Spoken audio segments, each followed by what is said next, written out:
اب یہاں سے حضرت لقمان کی وہ نصیحتیں ہیں جو انہوں نے اپنے بیٹے کو کی ہیں، یہاں مذکور نہیں ہے، لیکن مراد یہی ہے کہ انتقال کے وقت جیسے کہ کوئی شخص دولت مند ہے تو وہ اپنے انتقال کے وقت اپنے بیٹوں کو، یا اگر بیٹا ایک ہی ہے اسے بتائے گا کس سے لینا ہے، کس کو دینا ہے، کیا حساب کتاب ہے، کہاں کہاں میرے ایسٹس ہیں، کوئی دفینہ ہے تو بھی بتائے گا کہ میرا وہاں فلاں جگہ پر دولت دفن ہے۔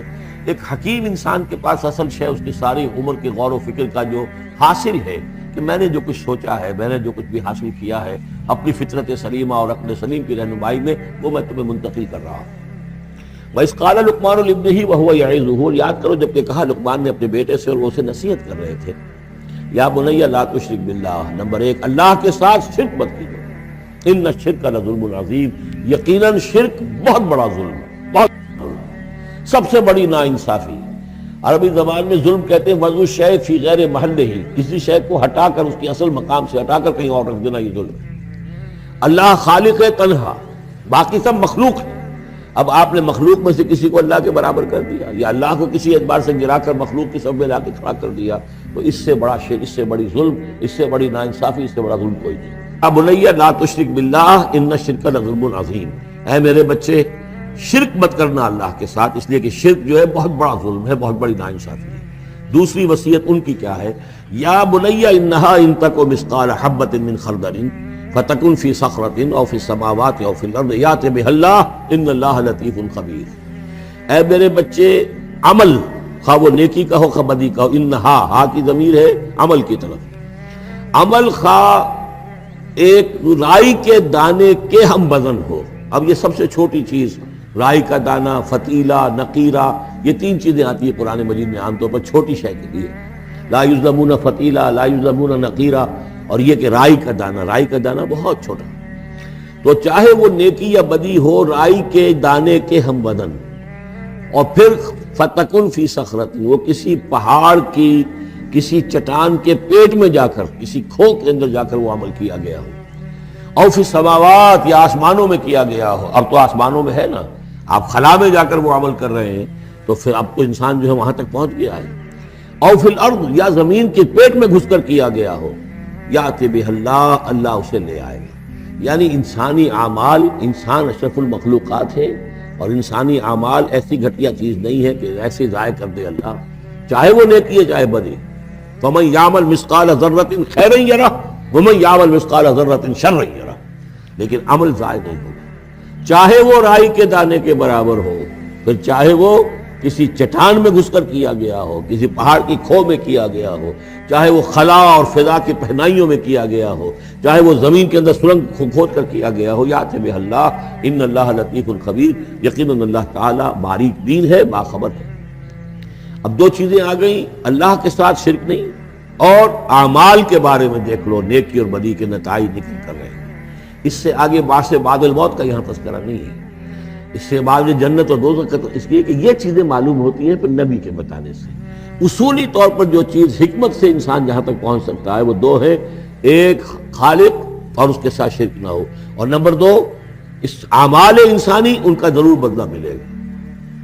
اب اس کے بعد تیسری بات، یا بنی اقم الصلاۃ، نماز قائم رکھ، یعنی جس اللہ کو تم نے پہچان لیا ہے، اب محض ایک مرتبہ پہچان لینا کافی نہیں ہوگا، اسے یاد رکھنا ضروری ہے، ورنہ شیطان تمہیں ورغلائے گا، تمہیں ادھر ادھر سے جو ہے تمہارا نفس تمہیں غلط راستے پر ڈال دے گا، جب تک کہ یہ ایمان باللہ مستحضر نہ رہے ذہن کے اندر۔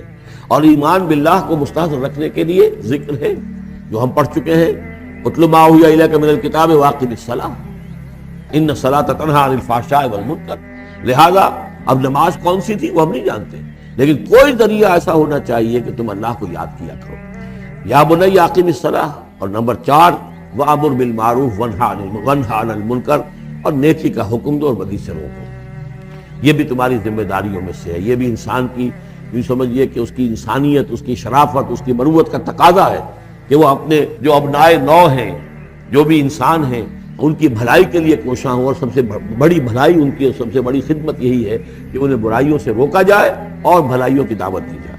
وَاصْبِرْ عَلَىٰ مَا أَصَابَكَ، اور یہ بھی جان لو کہ اگر یہ امر بالمعروف نہی عن المنکر کرو گے تو تکلیفیں آئیں گی، مصیبت آئیں گی۔ پسند تو کسی کو نہیں ہے کہ آپ اس پر تنقید کریں، اگر آپ کسی بچے کو بھی سڑک پر کھیل رہا ہو، گلی میں کھیل رہا ہو، اگر آپ اس سے کہہ دیں کہ بیٹے یہ کوئی کرکٹ کھیلنے کی جگہ نہیں ہے، کسی کی گاڑی کا شیشہ توڑو گے تم، تو آپ دیکھ لیجئے پھر کیا آپ کا وہ اس کو کیا جواب دے گا آپ کو.